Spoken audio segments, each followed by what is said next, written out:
بسم اللہ الرحمن الرحیم۔ آج ہم حضرت محمد صلی اللہ علیہ وآلہ وسلم کے ارشادات، ان کی حدیث کو پڑھیں گے، سنیں گے، اور اللہ تعالیٰ ہمیں ان پر عمل پیرا ہونے کی توفیق عطا فرمائے، کیونکہ اللہ تعالیٰ نے خود فرمایا ہے کہ جو انسان نبی پاک صلی اللہ علیہ وآلہ وسلم کی اطاعت کرتا ہے تو گویا وہ میری ہی اطاعت کرتا ہے۔ یعنی کہ اگر ہمیں اللہ تعالیٰ کا قرب حاصل چاہیے یا ہمیں اللہ تعالیٰ کی مہربانی، اللہ تعالیٰ کی ہمیں جو ہے وہ کرم نوازی چاہیے، تو ہمیں حضرت محمد صلی اللہ علیہ وآلہ وسلم کے بتائے ہوئے اصولوں، ان کی زندگی، ان کے اسوہ حسنہ، ان کے اخلاق اور ان کے ہر عمل پر نظر پیرا ہونا ہوگا، اور اس کے لیے ہمیں ان اعمال کو اپنی زندگی میں ڈھالنا ہوگا۔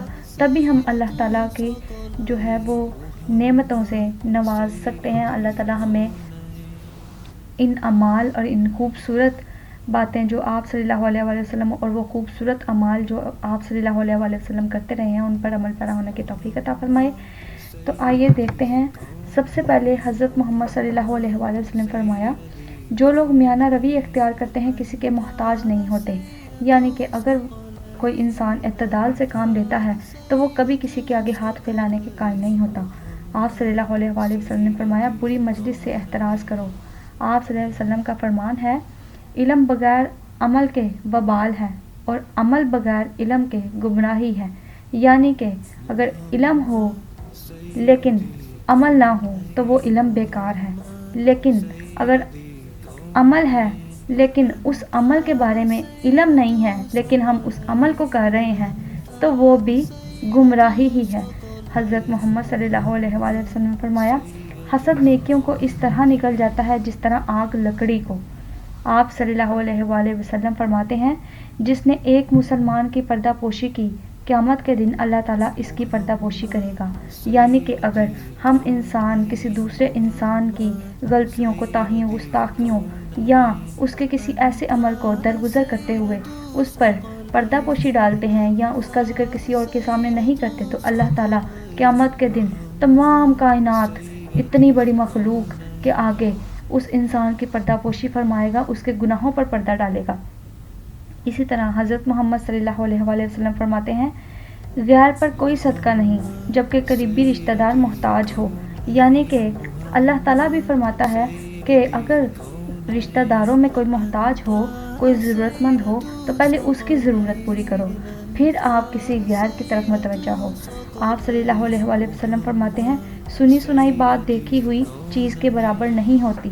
یعنی کہ اگر کوئی انسان کسی انسان کے متعلق کوئی برائی یا کوئی کچھ ایسی باتیں بیان کرتا ہے جس کا ہمیں علم نہیں، تو محض ہمارے لیے یہ کافی نہیں کہ ہم اس کو سن لیں، جب تک اس کو دیکھ نہ لیں، اس کو پرکھ نہ لیں یا اس انسان سے ہم خود بات نہ کر لیں، تب تک اس سنی سنائی باتوں پر عمل کرنے کا یا اس سنی سنائی باتوں پر یقین کرنے کا کوئی فائدہ نہیں۔ البتہ سنی سنائی باتوں سے ہمیشہ فساد ہی پیدا ہوتے ہیں۔ آپ صلی اللہ علیہ وآلہ وسلم فرماتے ہیں، اولاد پر سب سے زیادہ حق ماں کا ہے۔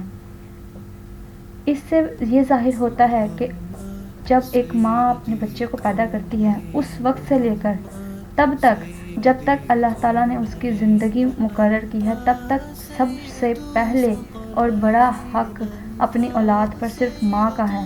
یعنی کہ ماں سے بڑھ کر کوئی ایسا رشتہ، کوئی ایسا انسان نہیں جو ماں کے جذبات کسی اور کے اندر اس طرح کے جذبات ہوں اپنی اولاد کے لیے۔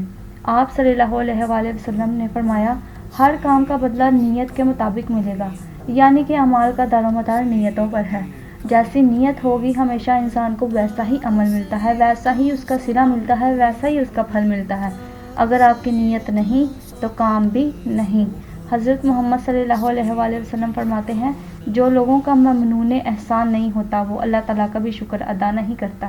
یعنی کہ جو انسان ہم پر کوئی احسان کرتا ہے، ہم اس کا شکر ادا نہیں کرتے تو ہم اپنے رب کا کیسے شکر ادا کر سکتے ہیں؟ ہم اپنے رب کی نعمتوں کا کیسے شکر ادا کر سکتے ہیں؟ ایک انسان دوسرے انسان کو اچھا نہیں سمجھ سکتا تو ہم اللہ تعالیٰ کی نعمتوں کا کیسے شکر ادا کریں گے؟ حضرت محمد صلی اللہ علیہ وآلہ وسلم فرماتے ہیں، جہل سے بڑھ کر کوئی غریبی نہیں، عقل سے بڑھ کر کوئی دولت نہیں، وحشت سے بڑھ کر کوئی نکبت نہیں۔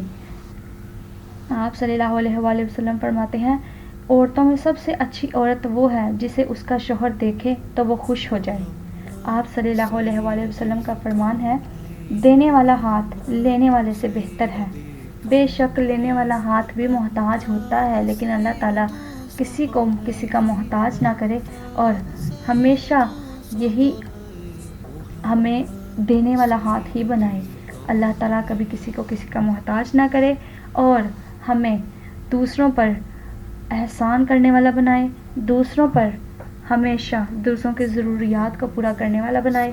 اللہ تعالیٰ ہمیں ان تمام اعمال، ان تمام خوبصورت باتوں اور ارشادات پر عمل پیرا ہونے کی توفیق عطا فرمائے۔ آپ صلی اللہ علیہ وآلہ وسلم نے جو لفظ اپنی زبان مبارک سے نکالا اور اسے پورا بھی فرمایا، اسے اپنی زندگی میں ڈھالا، اور لوگوں کو بھی یہی نصیحت فرمائی کہ جو میرے منہ سے نکلا ہوا لفظ وہ حدیث بن جاتا ہے، وہ عمل میرا عمل حدیث بن جاتا ہے۔